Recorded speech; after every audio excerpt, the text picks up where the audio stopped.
What happens when a lie is more powerful than a heartbeat?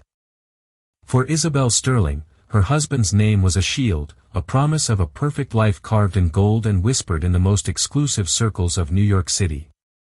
She had the penthouse, the glamour, and the one thing she had always dreamed of, a child growing within her, a true heir to the Sterling fortune. But in the shadows of their perfect world, a venomous whisper was taking root. A mistress, a lie about a phantom pregnancy, and a husband blinded by betrayal. This isn't a story about a simple affair.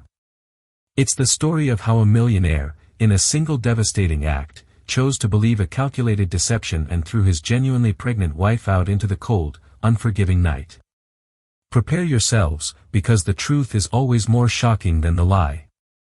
The Sterling residence, a palatial penthouse apartment with sweeping views of Central Park, was less a home and more a monument to Damien Sterling's success. Its terraces were meticulously landscaped, its floor-to-ceiling windows gleamed like polished diamonds, and inside, the very air seemed to hum with the quiet, confident thrum of immense wealth.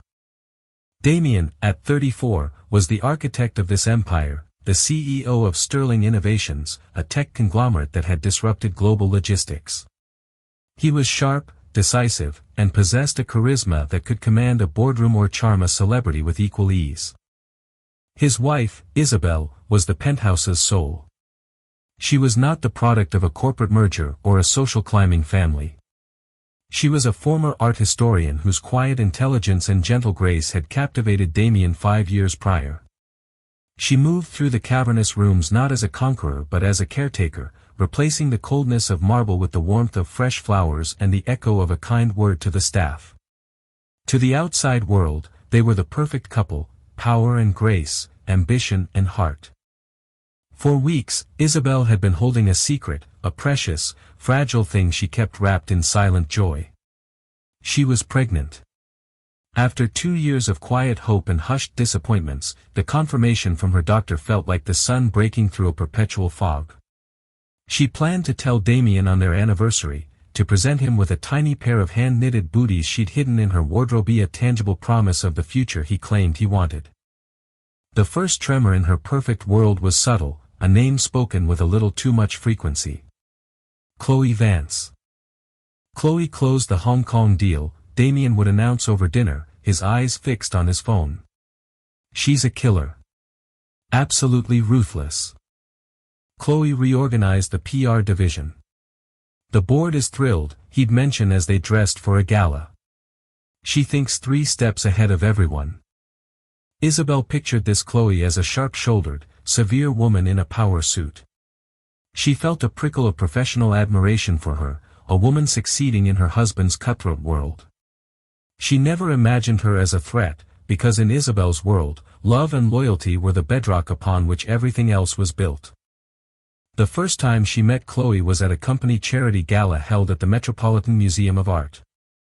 Isabel, radiant in a deep sapphire gown that subtly disguised the very beginnings of her new secret, was standing by Damien's side.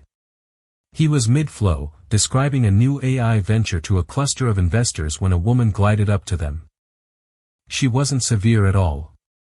Chloe Vance was stunning, with a mane of fiery red hair, eyes the color of jade, and a smile that was both dazzling and predatory. She wore a backless emerald dress that seemed poured onto her statuesque frame. "Isabel, darling," Damien said, turning with a brilliant smile. "This is the miracle worker I've been telling you about. Chloe Vance." "Chloe, my wife, Isabel." Chloe's eyes swept over Isabel in a fraction of a second, a flicker of assessment that was so quick Isabel almost missed it. But she didn't. It was the way a predator sizes up its prey. "It is an absolute honor to finally meet you," Chloe purred, her voice a low, husky melody. She extended a hand, her long crimson nails brushing against Isabel's skin. "Damien speaks so highly of you. He says you're his anchor." The word anchor sounded less like a compliment and more like a weight. Isabel smiled graciously, a lifetime of decorum taking over. "It's lovely to meet you, too, Chloe. Damien is very proud of the work you're doing." Throughout the evening, Isabel watched her. Chloe was a master of her craft. She orbited Damien, never too close, never too far. She'd lean in to whisper a comment, her hand briefly touching his arm. She would laugh at his jokes with a fervor that felt just a little too practiced. To everyone else, she was the perfect, deferential employee. To Isabel, a cold knot of dread began to tighten in her stomach. It was a feeling she couldn't name, an intuition she couldn't prove. Later that week, the dread was given a name. Damien came home late, smelling of expensive whiskey and a faint, unfamiliar perfumy, a heady scent of jasmine and spice. He was tired, he said, a brutal day of negotiations. As he took off his jacket, something small and silver fell from his pocket, clattering onto the marble floor of their dressing room. Isabel bent down to pick it up. It was a single earring, a delicate, modern design of a silver serpent. She had seen its twin dangling from Chloe Vance's ear at the gala. Her heart hammered against her ribs. She held it up. "Damien, what is this?" He glanced at it, his expression unreadable. "Oh, that must be Chloe's. We were all working late in the conference room. She must have dropped it. I'll have my assistant return it tomorrow." His explanation was smooth, plausible, but the ease with which he said it, the lack of surprise, sent a shard of ice through Isabel's veins. He didn't meet her eyes. He just walked into the shower, leaving her standing there, the silver serpent feeling like a brand in her palm, its cold metal a stark contrast to the warm, living secret she held in her womb. The lie had been born, and Isabel, standing in her gilded cage, was about to find out how easily its golden bars could be bent into a weapon. The discovery of the earring shifted the atmosphere in the sterling penthouse from one of quiet luxury to one of tense, unspoken suspicion. Isabel tried to dismiss it, to tell herself she was being paranoid, hormonal even, but the seed of doubt, once planted, began to sprout insidious roots. Chloe's name was no longer just a mention of professional success, it became a constant, invasive presence. Damien's phone, once left casually on the nightstand, was now perpetually screened down. He had emergency, late-night calls that required him to step out onto the balcony, his voice a low, urgent murmur carried away by the city wind. Business trips to Zurich and Singapore were added to his calendar at the last-minute trips Chloe was also, coincidentally, required to attend.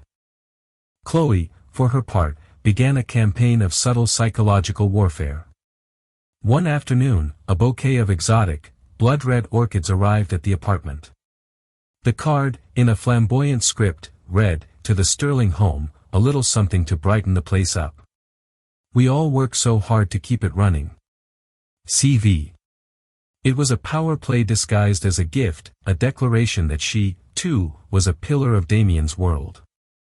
Isabel quietly told the housekeeper to put them in a distant guest room. The gaslighting was masterful. When Isabel, her voice trembling slightly, asked Damien why he was so distant, he would look at her with feigned concern. "Distant, honey. I'm closing the biggest merger of my career. I'm under immense pressure. I need your support, not accusations." When she mentioned the constant texts he received at all hours, he sighed with exasperation. "It's a global business, Isabel. It's 9 a.m. in Tokyo. Do you want me to just switch off? Chloe is managing the Asian markets for me. She has to keep me updated." He made her feel needy, paranoid, and worst of all, ungrateful. He was building an empire for them, he insisted. Why couldn't she see that? Meanwhile, Isabel's pregnancy was progressing. Morning sickness became a daily reality, a wave of nausea that she had to hide, attributing it to a migraine or a bad oyster. She hadn't yet told Damien. The perfect, joyful moment she had envisioned was gone, replaced by a gnawing anxiety. How could she bring a child into a home where its own mother felt like an intruder? The breaking point came during a weekend they were meant to spend at their country estate in the Hamptons. It was their anniversary. Isabel had packed the tiny booties, determined to reclaim their relationship, to remind him of the life they had promised to build together. On Friday afternoon, as she was about to call their driver, Damien walked into the library, his face a mask of regret. "Darling, I'm so sorry," he began, the words already sounding hollow. "Something's come up. A massive server breach at the Frankfurt office.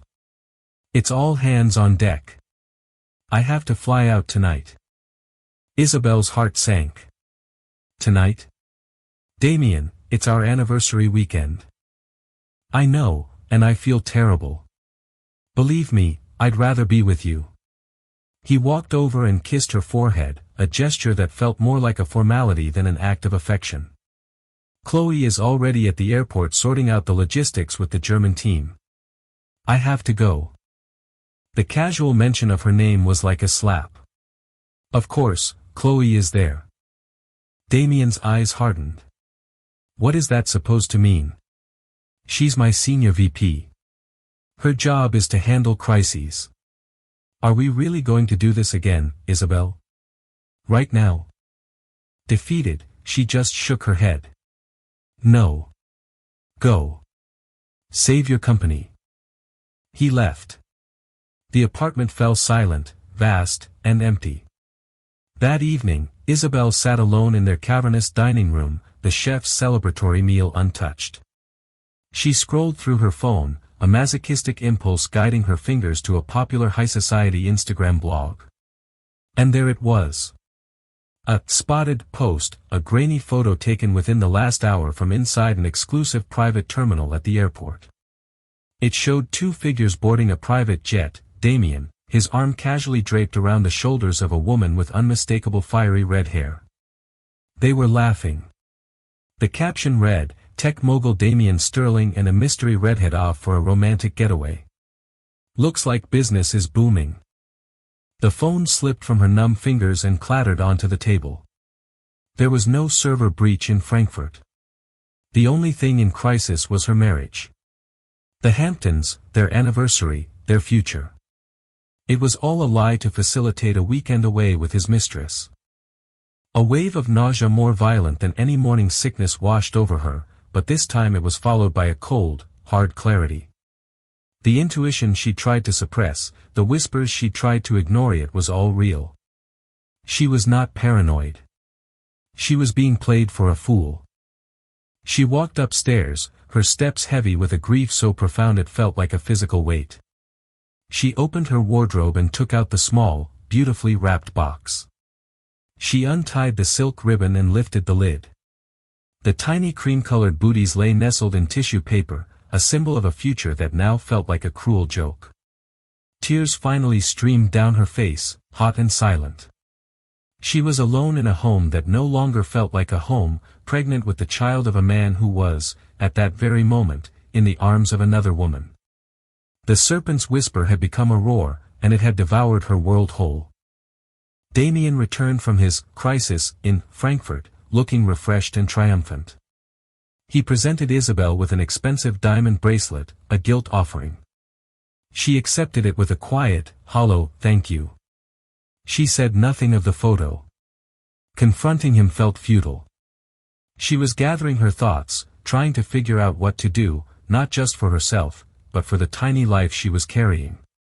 She needed a plan, not a screaming match. Her silence, however, was misinterpreted by Damien as acquiescence. To him, the storm had passed. For Chloe, it was the perfect opportunity to launch her final, devastating assault. The attack came on a Tuesday evening. Damien was homely a rarity. They were having a tense, mostly silent dinner when his phone buzzed. It was a text. He glanced at it, and the color drained from his face. He stood up abruptly, his chair scraping against the marble floor. "I have to go out," he said, his voice strained. "Another crisis?" Isabel asked, her tone flat. "Yes. Something personal. I'll be back later." He was gone before she could say another word. He didn't come home until 3 a.m. He looked shattered, his suit rumpled, his face etched with a mixture of horror and something else, a grim, conflicted responsibility. He found Isabel waiting up for him in their bedroom, a book lying unread in her lap. He didn't apologize for the hour. He just stood at the foot of the bed and said the words that would detonate their lives. "It's Chloe," he said, his voice raspy. "Isabel. She's pregnant." The world tilted on its axis. Isabel stared at him, sure she had misheard. "What?" "She's pregnant," he repeated, running a hand through his hair distractedly. "She told me tonight. She's about 8 weeks along. She's terrified. She didn't want to tell me, she didn't want to ruin this." He gestured vaguely at the opulent room, at their life. Isabel felt a hysterical laugh bubble in her chest, but it came out as a strangled gasp. "She's pregnant. After your business trip to Frankfurt." "It happened before that," he snapped, his guilt manifesting as anger. "It was a mistake, a couple of times after we worked late. It was meaningless, Isabel, I swear. It just happened." "A meaningless mistake now has a heartbeat, apparently," she shot back, the sarcasm dripping with pain. Damien flinched. He started pacing, the frantic energy of a trapped animal. She was going to handle it on her own. She never wanted to be a problem. But she had a scare tonight, some cramping. She went to the hospital. "Everything is okay, but..." The doctor. It made it all real for her. She broke down. She felt she had to tell me. Every word was a carefully rehearsed line, fed to him by a master manipulator. Chloe had laid the perfect trap, the scare, the reluctance, the breakdown. It was all designed to make him feel like her protector, to paint her as a tragic, vulnerable victim. And then Chloe delivered her masterpiece of deception. The next day, Damien sat Isabel down in their sunroom, a place where they used to read the Sunday papers together. He looked like a judge about to deliver a death sentence. "Chloe wanted you to see this," he said, sliding a photograph across the glass table. "She wants to be transparent." Isabel picked it up. It was a sonogram, a grainy black and white image of a tiny, bean-shaped fetus. The top corner of the printout had a name, C. Vance, and a date from the previous evening. Isabel stared at it. Her own first sonogram picture was tucked away in her bedside table drawer. It looked so similar, it was the universal image of early life. But this one felt like a forgery, a desecration. It was a lie printed on thermal paper. Chloe had likely downloaded a stock image from the internet and paid a graphic designer a paltry sum to Photoshop her name onto it. It was a simple, brutally effective deception. "She feels terrible about this," Damien said, using her old pet name, a desperate attempt to soften the blow. "She knows she's destroyed everything. She even suggested she could go away, have the baby somewhere else, and I could support them from a distance." The calculated magnanimity of the offer was Chloe's checkmate. It made her seem noble, self-sacrificing. It was designed to make Damien say what he said next. "But I can't do that," he said, his jaw tight. "I can't let my child grow up without a father. I caused this. I have to take responsibility." Isabel looked from the fake sonogram to her husband's tormented face. He was completely ensnared. Chloe hadn't just seduced him, she had colonized his conscience. He saw himself as a man of honor, forced to do the right thing in a terrible situation. He didn't see the puppeteer pulling his strings. She felt a sudden, profound calm. The shock had given way to a chilling resolve. The game was no longer about saving her marriage. It was about survival. "And what does taking responsibility look like, Damien?" she asked, her voice steady, devoid of the tears he expected. He looked at her, and for the first time, she saw the cold, hard calculation in his eyes. The CEO was back. He was managing a crisis, and she was now a liability. "I don't know yet," he said. "But things are going to have to change." Isabel knew exactly what that meant. The phantom pregnancy had done its work. It had created a phantom heir, and in the Sterling Empire, there was only room for one. The days that followed were a Cold War fought in the silent, opulent corridors of the penthouse. Damien treated Isabel with a detached, clinical politeness that was more chilling than any argument. He was an executive managing a hostile takeover of his own life, and she was the asset being liquidated. He had lawyers on the phone at all hours, their hushed conversations about settlements and non-disclosure agreements drifting from his study. Chloe, meanwhile, was nowhere and everywhere. She didn't come to the apartment, but her presence was a toxic miasma. There were florist deliveries of funereal white lilies, Chloe's favorite, and calls that Damien would take with a pained, "I'm with Isabel right now. I'll call you back," a performance of sensitivity that was purely for his own benefit. Isabel knew her time was running out. The lie was solidifying, hardening into an accepted truth in Damien's mind.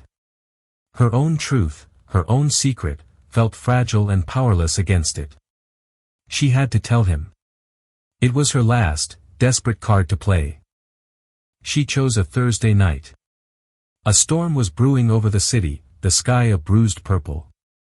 She found Damien in his study, a glass of amber liquid in his hand, staring out at the glittering skyline.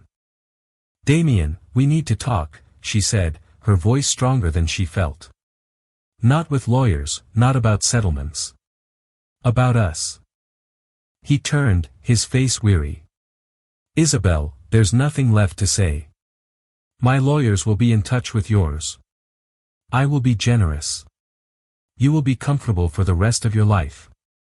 "I don't want your money," she said, stepping closer. "I want my husband. The man I married. The man who would never believe a lie like this." "A lie?" He let out a short, bitter laugh. "I've seen the sonogram, Isabel. This is real. The hospital you took her to after she called you with her scare." Isabel countered. "Did you sit in the examination room with her? Did you speak to the doctor yourself? Or did you wait in the hallway while she crafted her story?" He faltered for a second, a flicker of doubt in his eyes before it was extinguished by his own guilt. "Stop it. You're just trying to twist this." "No," she said, her voice breaking slightly. "I'm trying to tell you the truth. Chloe is not the only one with news, Damien." This was it. She took a deep breath, her hand instinctively going to her still flat stomach. "I'm pregnant, Damien." The words hung in the air between them. The only sound was the distant rumble of thunder. Damien stared at her, his expression slowly shifting from weary frustration to cold, disbelieving fury. "What did you just say?" he whispered. "I'm pregnant," she repeated, her voice gaining strength. "I'm 12 weeks along. I was going to tell you on our anniversary, before all this. I have the doctor's report. I have my own sonogram." She saw the flicker of hope in his eyes, a desperate desire to believe her. But Chloe's poison had seeped too deep. The lie was a fortress, and her truth was a pebble thrown against its walls. He shook his head slowly, a cruel, pitying smile twisting his lips. "Wow. I have to hand it to you, Isabel. That's quite a move. Desperate, but clever." The condescension in his voice stole her breath. "Move? You think this is a move? This is our child, Damien. Our child," he roared, his control finally snapping.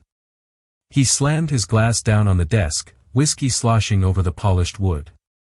"Don't you dare. Don't you dare use that to try and trap me. Chloe gets pregnant by accident, and you, suddenly, miraculously, are pregnant, too. What a coincidence. Did you run out and fake a sonogram this afternoon after my lawyer called?" The accusation was so vile, so far beyond the pale, that Isabel felt a wave of dizziness. He was comparing her to Chloe, accusing her of the very deception she was a victim of. "How dare you," she whispered, tears of rage and heartbreak finally spilling down her cheeks. "I have loved you. I have stood by you. And you stand there and accuse me of something so monstrous.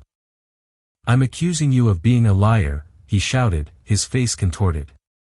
Chloe, for all her faults, was honest with me. She was terrified, but she told the truth. You're trying to fight her lie with a bigger lie, and I won't have it. The thunder cracked directly overhead, and the heavens opened. Rain began to lash against the window panes, a torrent of nature's fury mirroring the destruction inside. I want you out, Damien said, his voice dropping to a low, lethal command. I want you out of this house. Tonight. What? Isabel gasped, stumbling back. Damien, no, it's pouring with rain. Where would I go? I don't care, he said, his eyes as cold and hard as granite. He turned his back on her, staring out at the storm. Go to a hotel. Go to your parents. Go to hell for all I care. Just get out of my sight. My security team will escort you. Pack a bag. You have 30 minutes. He didn't look at her again. The finality in his voice was absolute. There was no appeal, no reprieve. The man who had vowed to love and protect her was casting her out into a storm, believing she was a liar and a fraud. Numbly, Isabel walked out of the study and toward their bedroom. Two stoic men in dark suits, members of Damien's personal security detail, were already waiting in the hallway. They watched her with impassive eyes as she walked into her bedroom and pulled out a suitcase. She packed mechanically, a few clothes, her toiletries, the file from her obstetrician containing the proof of her pregnancy, and the small box with the baby booties. She was weeping, but her sobs were silent, her body shaking with a grief too profound for sound. 30 minutes later, she was standing at the grand entrance of her home. One of the security guards held an umbrella over her. The other had placed her single suitcase on the rain-slicked pavement. Damien was nowhere to be seen. He hadn't even afforded her the decency of a final glance. The heavy door of the private elevator hissed shut behind her, the sound echoing with terrifying finality. She was Isabel Sterling no more. She was just a woman, alone in the rain, with a broken heart and a secret child that her own husband refused to believe was real. As she stood there, shivering in the deluge, she made a vow. She would not break. She would survive this. And she would bring her child into the world, a world far away from the poisonous lies of the House of Sterling. The taxi's headlights cut through the relentless curtain of rain, the wipers fighting a losing battle. Isabel gave the driver the only address that came to mind, a small apartment in Brooklyn. It was a world away from Central Park West, a world of brick facades, bustling markets, and the comforting anonymity of ordinary life. It was the home of Maria Flores, her closest friend. Maria, a fiery and fiercely loyal journalist whom Isabel had known since university, opened the door in her pajamas, her eyes widening in shock at the sight of her drenched, heartbroken friend standing on her doorstep with a single suitcase. Izzy. My God, what happened? The dam of Isabel's composure broke. In the warmth of Maria's tiny living room, surrounded by stacks of books and the smell of brewed coffee, she collapsed into her friend's arms and told her everything. The affair, the lies, the phantom pregnancy, the sonogram, and finally, the brutal expulsion. When she finished, her voice raw, Maria was radiating a cold fury. That monster. I'm going to write an exposé that will strip him bare. Sterling Innovations will be sterling in ruins when I'm done with him.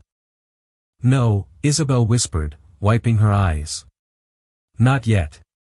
A public fight is what he understands. It's what Chloe would do. I can't think about that now. Then, taking a shaky breath, she revealed the one part of the story that mattered most. He kicked me out because he thinks I lied to trap him. Maria. I'm pregnant. For real. Maria's anger instantly melted into profound concern. She pulled Isabel into another hug, this one fiercely protective. Okay, she said, her voice firm. Okay, this changes everything. Forget him. Forget the penthouse and the money. This is about you and this baby now. You're safe here. This is your home. The days that followed blurred into a haze of grief and adjustment.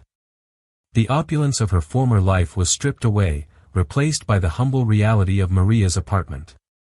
The king-sized bed was replaced by a pull-out sofa, the walk-in closet became a small corner of Maria's wardrobe, and the personal chef was replaced by take-out cartons and Maria's well-intentioned but often burnt attempts at cooking. Yet, in this small space, Isabel found something she hadn't had in the penthouse for months: safety. She spent the first week in a fog, but Maria was a relentless force of nature. She made sure Isabel ate, forced her on walks through Prospect Park, and steadfastly refused to let her drown in sorrow.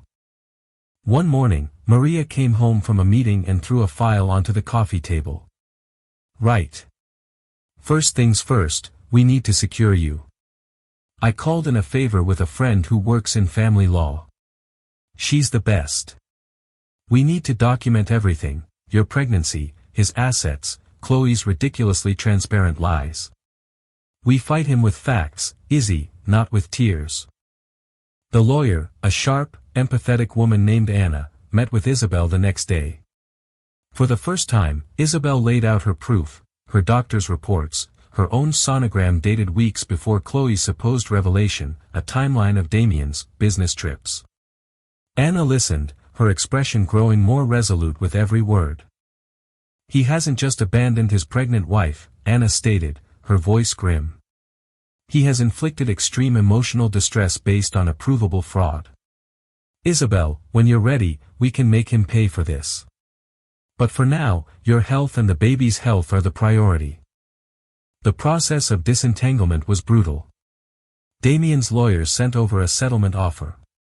It was, as he promised, generous, a lump sum that would keep her in luxury for life, contingent on her signing an ironclad NDA that would prevent her from ever speaking about Damien, Chloe, or the circumstances of their separation.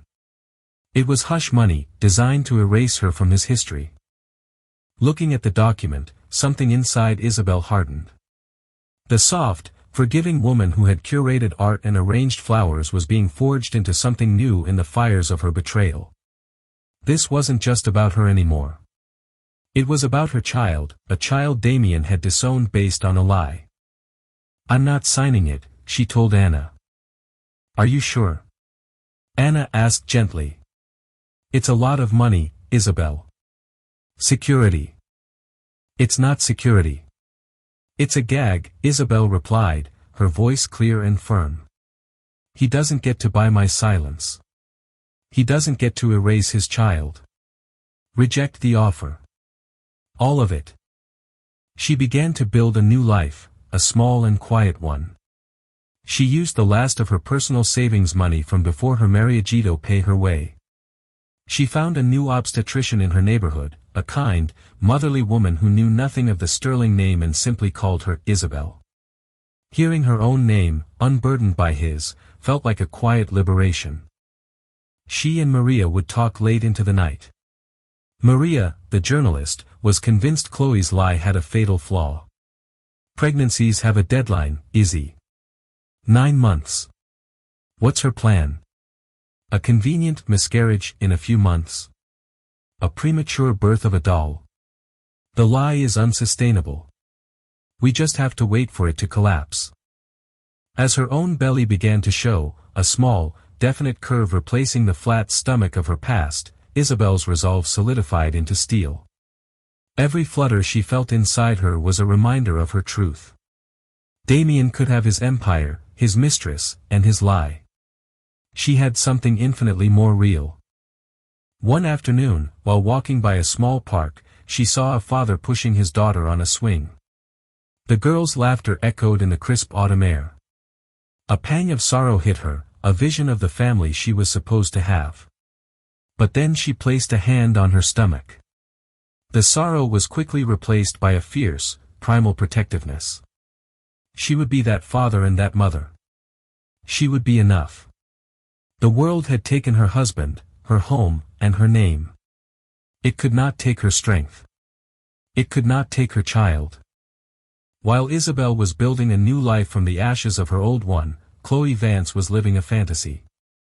She had moved into the Sterling penthouse, a triumphant conqueror. She wore Isabel's robes, hosted dinner parties with Damien's business associates, and played the part of the tragic, glowing mother-to-be to perfection. She complained of morning sickness, though the staff noticed she had a hearty appetite in private. She redecorated what was to be the nursery in bold, garish colors that grated on the penthouse's quiet elegance. She carried her fake sonogram picture in her wallet, ready to whip it out at the slightest provocation. Damien, consumed by guilt and a desperate need to do the right thing, catered to her every whim. He bought her extravagant gifts, hired a personal nutritionist, and spoke about their child with a forced, almost frantic enthusiasm. But beneath the surface, a seed of unease was beginning to sprout in his own mind. He had loved Isabel's quiet strength and intelligence. Chloe's constant drama and insatiable need for attention were beginning to wear on him. The first major crack in Chloe's story appeared via an unlikely source, Damien's mother, Eleonora Sterling. Eleonora was a formidable woman, old money personified. She was shrewd, observant, and had never been particularly fond of Chloe's naked ambition. She had adored Isabel. When Damien told her his version of the story that Isabel had lied about a pregnancy to trap him after he'd honorably confessed to fathering Chloe's child, Eleonora had remained silent, her expression unreadable. She invited Damien and a delicately conditioned Chloe to Sunday lunch at a private club, her preferred bastion of tradition and discretion. The lunch was a masterclass in subtle interrogation. "You must be so thrilled, Chloe," Eleonora began, her diamond earrings glittering. "A first grandchild is such a blessing. Have you chosen a hospital? I have an excellent man at Mount Sinai. He's delivered babies for half of Wall Street."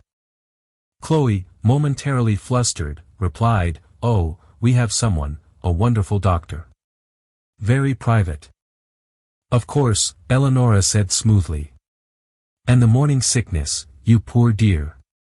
Is it dreadful?" "Awful," Chloe sighed, placing a hand on her perfectly flat stomach. "I can barely keep anything down." She then proceeded to order the lobster thermidor and a side of truffle fries. Eleonora's gaze sharpened. Later, as they were leaving, Eleonora took Damien's arm. "She seems remarkably robust for someone so afflicted," she commented dryly. "And for someone supposedly 4 months pregnant, she doesn't seem to have told her tailor. That dress is this season's couture, and it's a perfect sample size." Damien dismissed it as his mother's typical frostiness, but the comment lingered. The lie began to truly unravel a month later. Chloe knew she was approaching the point where her pregnancy would have to become visually obvious. She started stuffing small cushions under her clothes, a clumsy attempt to create a baby bump. The effect was lumpy and unconvincing. The household staff, loyal to the memory of Isabel's kindness, began to whisper. The fatal mistake came from Chloe's own arrogance. Convinced she had everyone fooled, she became careless. She needed a dramatic event, something to cement her status and perhaps rush a wedding. She decided to stage a tragic miscarriage.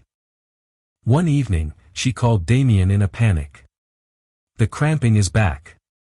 It's bad, Damien, really bad." He rushed home to find her collapsed at the bottom of the grand staircase, weeping hysterically. I think I'm losing the baby," she sobbed. He scooped her up and raced her to the hospital, the one she had pre-selected. After a frantic hour in the waiting room, a grim-faced Chloe emerged with a doctor who delivered the devastating news that they had lost the baby. Damien was genuinely heartbroken. The phantom child had become real in his mind, a symbol of his mistake and his chance at redemption. He held a weeping Chloe, comforting her, feeling the weight of the tragedy. But Eleonora Sterling was not heartbroken. She was suspicious. A fall down the stairs. A convenient miscarriage just as the pregnancy should have been showing. It was all too theatrical, too neat. Without telling Damien, she made a phone call. The next day, a discreet private investigator, a former FBI agent she kept on retainer for family matters, began to look into one Chloe Vance. The results came back a week later in a slim, devastating file. The PI had been thorough. The hospital Chloe had gone to for her initial scare had no record of a Chloe Vance being admitted for pregnancy-related issues that night. She had simply walked into the ER, complained of stomach pain, and left an hour later. The doctor, who had delivered the news of the miscarriage, was not an OB/GYN, he was a junior resident in dermatology who, it turned out, was Chloe's cousin. The PI had tracked down the graphic designer who, for $200, had expertly photoshopped Chloe's name and a date onto a stock sonogram image she'd downloaded from the internet. Most damning of all, the investigator had accessed flight manifests. The emergency trip to Frankfurt. The private jet had not flown to Germany. Its flight plan, paid for on Damien's corporate account, was a round trip to the Maldives. Eleonora read the report in her silent, sunlit drawing room, her tea growing cold. The sheer audacity, the cold-blooded cruelty of the deception, was breathtaking. That evening, she summoned Damien to her townhouse. She didn't speak. She simply handed him the file. He read it, his face turning from confusion to disbelief, then to a sickening, ashen white. He saw the flight plan to the Maldives, a romantic trip disguised as a work crisis. He saw the invoice from the graphic designer for the ultrasound. He saw the interview with the dermatologist cousin. The entire edifice of his new life, built on a foundation of guilt and honor, crumbled into dust. He wasn't the protector of a wronged woman, he was the gullible fool in a con artist's masterpiece. The lie about Chloe's pregnancy was exposed. And in that horrifying moment of clarity, a far more terrible truth crashed down on him with the force of a physical blow. Isabel had been telling the truth. He had thrown his own pregnant wife, the woman who had only ever loved him, out into the night. He had called her a liar, a manipulator, and had abandoned her and their unborn child based on a cheap, cruel fiction. The weight of his own monstrous actions crushed him. He sank into a chair, the file slipping from his nerveless fingers, the sound of his own ragged breath filling the silent room. He had lost everything, and it was no one's fault but his own. The drive back to the Central Park West penthouse was a blur of self-loathing for Damien. Every street lamp illuminated his foolishness, every shadow seemed to mock his blindness. He walked into the apartment not as its master, but as a man returning to the scene of a terrible crime. He found Chloe in the drawing room, sipping champagne and flipping through a catalogue of ridiculously expensive baby furniture, a macabre postscript to her fabricated tragedy. She was playing the part of the grieving mother, but her eyes held a spark of triumph. She believed she was now unassailable, permanently bonded to him through their shared loss. "Darling," she began, a pout on her lips. "I was thinking. Maybe for the nursery. Even though. It would be nice to have it ready for when we try again." Damien looked at her. Truly looked at her for the first time without the filter of guilt. He saw the greed in her eyes, the hard, calculating lines of her face. He saw the predator, and he felt nothing but disgust. He tossed the investigator's file onto the coffee table in front of her. It landed with a heavy thud. "Frankfurt, Chloe?" he asked, his voice dangerously quiet. "Or was the weather better in the Maldives?" Chloe froze, the champagne flute halfway to her lips. Her eyes darted to the file, and the color drained from her face. She knew instantly that the game was over. I don't know what you're talking about," she stammered, her voice losing its sultry confidence. "Oh, I think you do," Damien continued, the fury building in him, cold and precise. "I think you know all about the graphic designer you paid to fake a sonogram. You know about your dermatologist cousin at the hospital. You know that you were never, ever pregnant." He leaned in, his voice a venomous whisper. "You played me. You destroyed my marriage, my life, based on a lie. You let me throw my pregnant wife out of her home." Chloe's composure shattered. The mask of sophistication fell away to reveal a desperate, cornered creature. "I did it because I love you," she shrieked, her voice shrill. "She didn't appreciate you. She was an anchor holding you back. I was trying to set you free. Love? Damien laughed, a hollow, bitter sound. You don't know the meaning of the word. You love my name, my money. You saw a life you wanted, and you decided to burn down anyone who stood in your way. He stood up straight. Get out. What? She gasped. Get your things. Everything you came with. Nothing more. My security will watch you pack. I want you out of this house, out of my company, and out of my life within the hour. If I ever see your face or hear your name again, I will release this file to every news outlet in the country. I will sue you for fraud. I will destroy you so completely you won't be able to get a job cleaning toilets. Now, get out. Her face contorted in a mask of pure hatred as she scrambled from the room. Damien was left alone, standing in the silent monument to his own stupidity.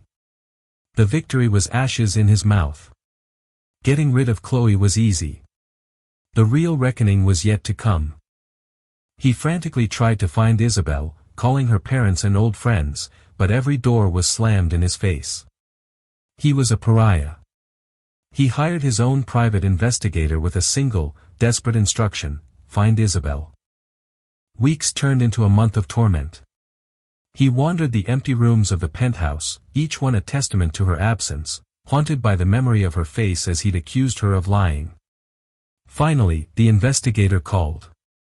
I found her. She's in a small coastal town in Maine. She's been living a very quiet life. There was a pause. And Mr. Sterling. One more thing. She gave birth 3 days ago. To a boy. Mother and son are both healthy.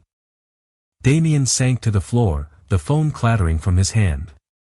A son. He had a son. A son whose first days were being watched over not by his father, but by a world that had protected her when he had not. He had to see her. He had to see his son. He had to beg for a forgiveness he knew he would never deserve. The 5-hour drive to the small town in Maine was a pilgrimage of shame. He found the address: a modest, whitewashed cottage overlooking the harbor, its small garden blooming with defiant coastal flowers. It radiated a warmth his penthouse had never possessed. Before his knuckles could touch the wood, the door opened. It was Isabel. The haunted look was gone, replaced by a profound, serene strength. And nestled in her arms, wrapped in a soft blue blanket, was a tiny, sleeping baby boy. Damien's breath caught. He stared at his son, a perfect, living testament to the truth he had so cruelly denied. He's beautiful, he whispered, the words thick with unshed tears. His name is Leo, Isabel said, her voice level. Isabel, I. Damien started, his prepared speeches crumbling. I know everything about Chloe. I was a blind, arrogant fool. What I did to you is unforgivable. I'll give you anything: the divorce, the house, my entire fortune. Just please. Let me be his father. Isabel looked from the sleeping baby to Damien, her eyes clear and assessing. You think money fixes this? That's always been your answer. Settle the account and move on. She stood up slowly. When you threw me out, you didn't just abandon me. You abandoned him. You don't get to just walk in here and be his father. That is a title you have to earn. Her gaze was unflinching. If you want to be in Leo's life, it will be on my terms. You will sell the penthouse. You will establish an independently managed trust for Leo. And you will get professional help. You will find out why you destroy what is good and real in your life. You will do that work. She paused, her expression softening, not with forgiveness, but with a final, heartbreaking finality. But us. There is no us anymore. You broke that beyond repair. That is a consequence you have to accept. She held the bundled baby out to him. Now, she said quietly, if you are ready, you may hold your son. With trembling hands, Damien Sterling reached out and took the small, warm weight of his child into his arms. Looking down at the tiny, perfect face, the master of a global empire broke down and wept, not for the life he had lost, but for the immense, terrifying journey of redemption he was only just beginning. 5 years later, the autumn sun cast long shadows across the same main beach. A small boy with his father's dark hair and his mother's bright eyes laughed as he chased the waves, his trusty golden retriever bounding beside him. Damien, dressed in jeans and a simple sweater, sat on a driftwood log, watching his son. The arrogance was gone, replaced by a quiet humility that had taken years of hard work to cultivate. He had done everything Isabel asked.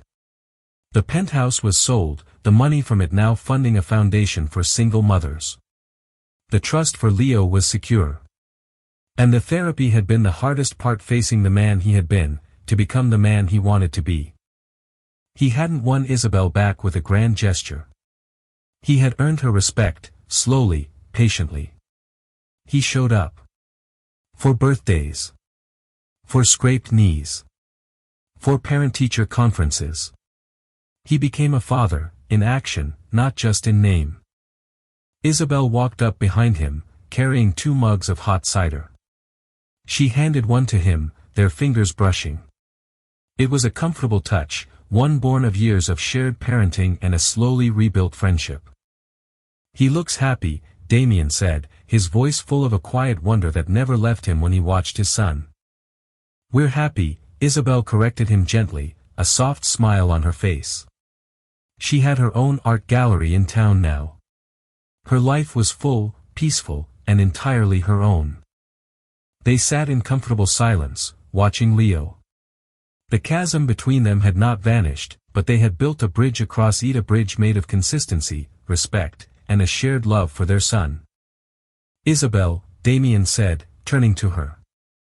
"I know I broke us beyond repair. And I've accepted that.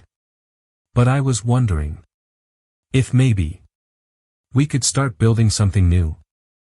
She looked at him, really looked at him, and saw not the titan of industry, but the man who had learned to put his son's needs before his own ego. The man who had shown up, time and time again.